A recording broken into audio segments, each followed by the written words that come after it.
हम आपको दावत देते हैं कि पटना के गांधी मैदान में 29 जून को कोई चप्पा ऐसा बाकी ना रहे जहां पर आपका कदम ना पड़े। ऐ लोगों, आप ये ख्वाहिश करते हैं कि काश मैं रसूलुल्लाह के जमाने में होता तो मैं लहू बहाता, उहुद में होता मैं खून बहाता।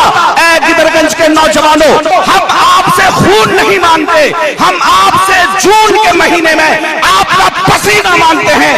आपको गांधी मैदान पुकार रहा है, आपको 29 जून की तारीख याद रहनी चाहिए। आप अल्लाह रब्बुल इज्जत के सामने जाकर कहेंगे, अल्लाह मैं 1400 साल के बाद पैदा हुआ था, मैं बेआसरा था, मैं यतीम था, मेरा कोई विधायक साथ नहीं दे रहा था, कोई एमपी साथ नहीं दे रहा था, कोई मुख्यमंत्री साथ नहीं दे रहा था, हम देहात के लोग थे।